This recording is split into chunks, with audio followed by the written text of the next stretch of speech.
पहले क्वेश्चन की ओर बात करते हैं तो आप लोग का पहला जो प्रश्न पूछा गया है कि भारत और श्रीलंका के बीच कौन सा द्वीप स्थित है।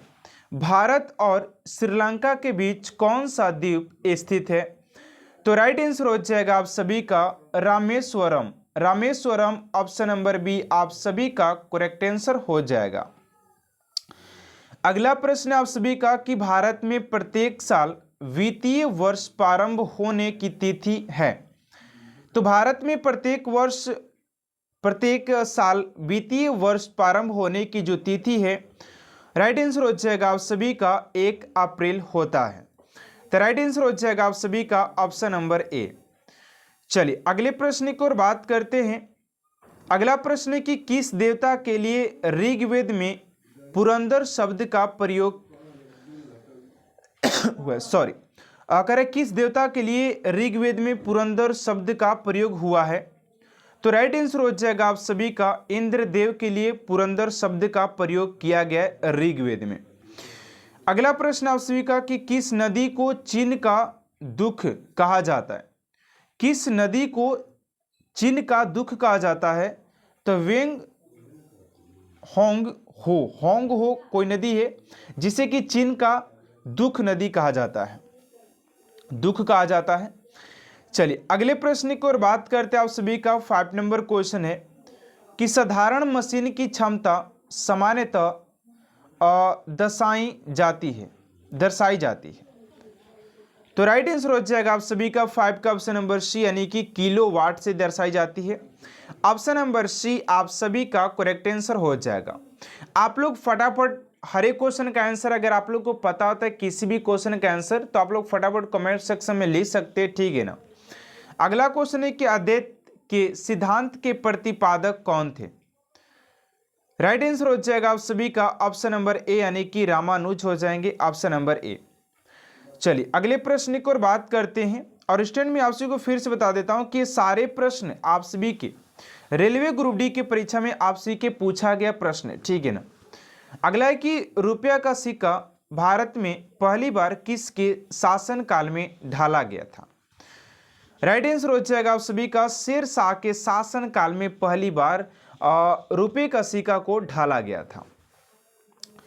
चलिए अगले प्रश्न की ओर बात करते हैं आप सभी का। नेक्स्ट क्वेश्चन है कि समुद्र पृथ्वी की सतह का लगभग कितना प्रतिशत भाग घेरे हुए हैं।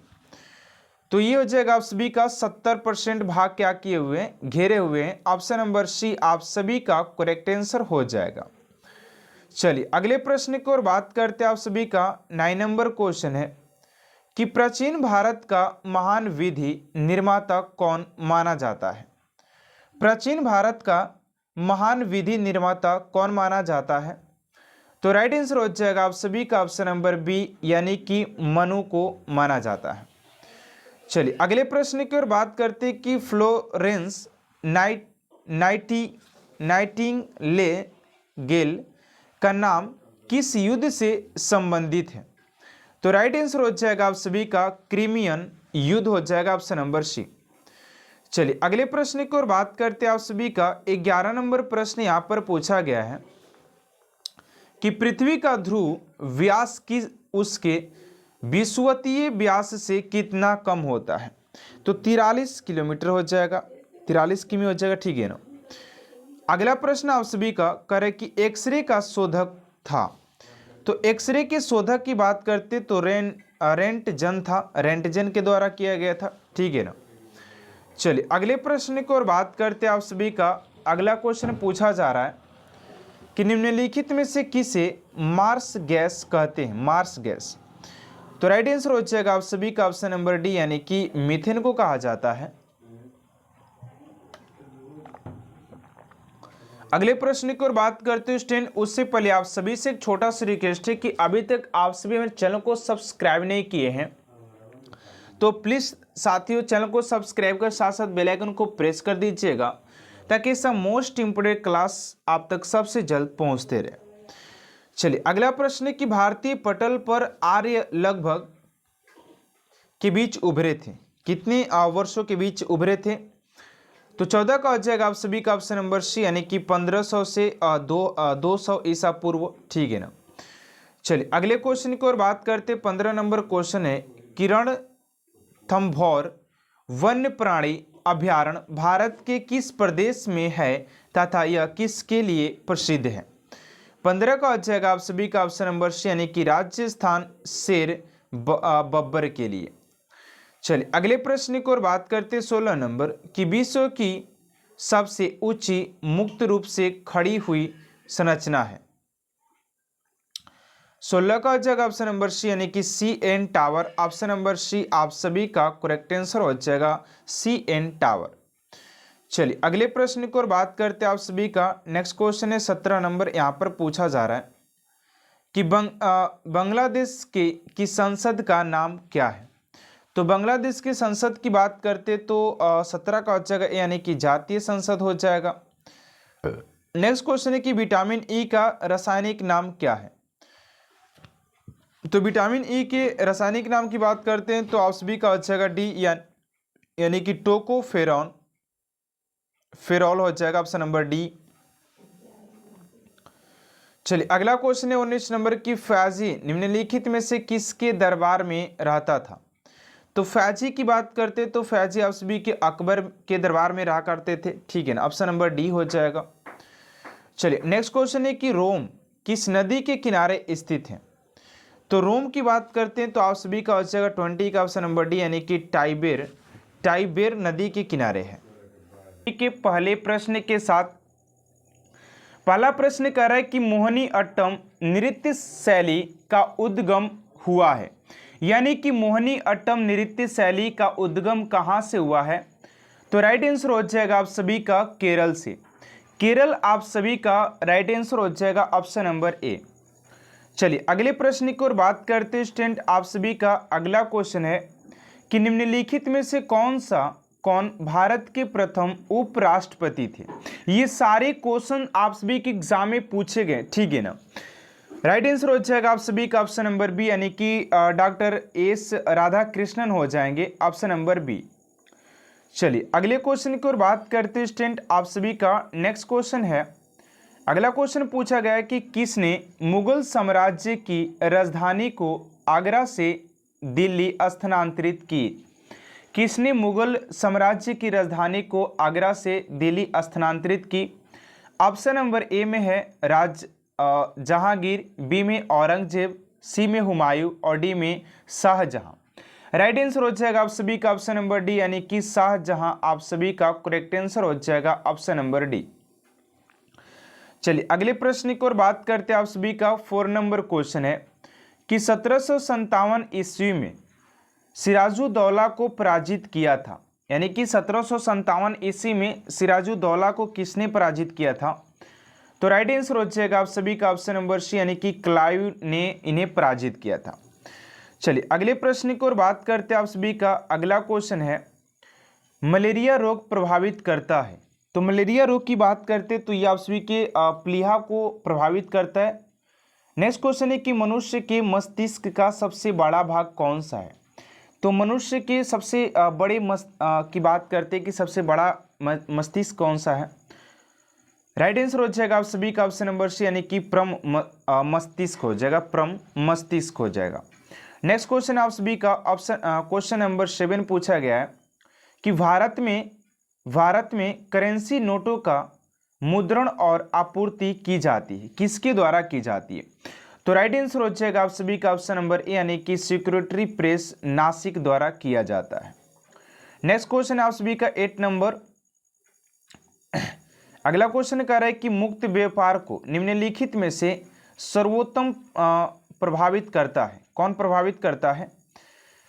यहाँ पर 8 नंबर क्वेश्चन आप सभी के लिए पूछा जा रहा है कि मुक्त व्यापार को निम्नलिखित में से कौन सर्वोत्तम प्रभावित करता है। तो 8 का राइट आंसर हो जाएगा आप सभी का ऑप्शन नंबर बी, यानी कि निर्यात एवं आयात पर कोई प्रतिबंध न होना। ठीक है ना, ऑप्शन नंबर बी हो जाएगा। नेक्स्ट क्वेश्चन आप सभी का 9 नंबर पूछा जा रहा है यहाँ पर कि असहयोग आंदोलन समाप्त कर दिया गया क्योंकि, यानी कि असहयोग आंदोलन को क्यों समाप्त किया गया था। तो 9 का राइट आंसर हो जाएगा आप सभी का ऑप्शन नंबर सी, यानी कि चोरी कांड के कारण इसे स्थगित कर दिया गया था, समाप्त किया गया था। तो ऑप्शन नंबर ए साथी सी आप सभी का राइट आंसर हो जाएगा। चलिए अगले प्रश्न की ओर बात करते हैं आप सभी का। यहाँ पर 10 नंबर प्रश्न पूछा जा रहा है कि जलियांवाला बाग में गोली चलाने का आदेश दिया था। जलियांवाला बाग में गोली चलाने का आदेश किसने दिया था? राइट आंसर हो जाएगा आप सभी का ऑप्शन नंबर सी, यानी कि ओ डायर ने दिया था। किसने दिया था? ओ डायर आप सभी का करेक्ट आंसर हो जाएगा। अगला क्वेश्चन आप सभी का 11 नंबर करें कि भारत संप्रभु गणतंत्रात्मक राज्य किस दिन बना था? तो राइट आंसर हो जाएगा आप सभी का 11 का ऑप्शन नंबर सी, यानी कि 26 जनवरी 1950 को बना था। तो ऑप्शन नंबर सी आप सभी का करेक्ट आंसर हो जाएगा। चलिए अगले प्रश्न की ओर बात करते हैं स्टूडेंट। उससे पहले आप सभी से एक छोटा सा रिक्वेस्ट है कि अभी तक आप सभी चैनल को सब्सक्राइब नहीं किए तो प्लीज स्टूडेंट चैनल को सब्सक्राइब कर साथ साथ बेल आइकन को प्रेस कर दीजिएगा, ताकि ऐसा मोस्ट इंपोर्टेंट क्लास स्टूडेंट आप तक सबसे जल्द पहुंचते रहे। चलिए अगला क्वेश्चन है 12 नंबर की अकबर के युवा अवस्था में उसका संरक्षक कौन था? युवा अवस्था में 12 का हो जाएगा ऑप्शन नंबर डी, यानी कि वैरम खा हो जाएगा। नेक्स्ट क्वेश्चन है कि सूर्य के परितः अपनी कक्षा में हेली के धूमकेतु का पथ होता है। राइट आंसर हो जाएगा आप सभी का बी, यानी कि दीर्घवृत्तीय होता है। क्या होता है? दीर्घवृत्तीय होता है। नेक्स्ट क्वेश्चन है आप सभी का कि एक ही तत्व की समान परमाणु संख्या किंतु भिन्न परमाणु भार वाले परमाणु कहलाते हैं। तो इसे कहते हैं आप सभी का हो जाएगा ऑप्शन नंबर, यानी कि समस्थानिक कहते हैं। ठीक है ना। अगला क्वेश्चन है गोबर गैस का मुख्य घटक कौन सा है? तो गोबर गैस के अगर मुख्य घटक की बात करते हैं तो ये हो जाएगा मीथेन गैस हो जाएगा। क्या हो जाएगा? मीथेन हो जाएगा। नेक्स्ट क्वेश्चन है कि भारत छोड़ो आंदोलन का शुरू हुआ था। भारत छोड़ो आंदोलन शुरू हुआ था तो 16 का हो जाएगा ऑप्शन नंबर सी, यानी कि 1942 ईस्वी में इसे शुरू किया गया था। तो ऑप्शन नंबर सी आप सभी का करेक्ट आंसर हो जाता है 1942। ठीक है ना। चलिए अगले क्वेश्चन की ओर बात करते हैं आप सभी का। यहाँ पर 17 नंबर क्वेश्चन की ओर बात करते हैं। ठीक है ना। यहाँ पर 17 नंबर क्वेश्चन है, ध्यान दीजिएगा। करे कि स्फेग्नोमोनोमीटर चिकित्सकीय उपकरण का उपयोग किसके परीक्षण के लिए किया जाता है? 17 का जगह ऑप्शन नंबर डी, यानी कि रक्तचाप के लिए किया जाता है। नेक्स्ट क्वेश्चन है कि प्लाज परिवर्तित रूप है किसका? प्लाज जो है किसका परिवर्तित रूप है? ती हो जाएगा तने का। नेक्स्ट क्वेश्चन है कि शरीर का वजन होता है, तो शरीर का वजन होता है तो राइट आंसर हो जाएगा 19 का ऑप्शन नंबर हो जाएगा बी, यानी कि ध्रुवों पर अधिकतम। कहां पर अधिकतम होता है? तो ध्रुवों पर अधिकतम हो जाता है। नेक्स्ट क्वेश्चन आपसे 20 नंबर क्वेश्चन है कि अधिकतम पोषक तत्व रक्त में अवशोषित किए जाते हैं। तो राइट आंसर हो जाएगा 20 का ऑप्शन नंबर सी, यानी कि छोटी आंत सबसे अधिक अवशोषित की जाती है। तो ऑप्शन नंबर सी आप सभी का करेक्ट आंसर हो जाएगा 20 नंबर क्वेश्चन का। चलिए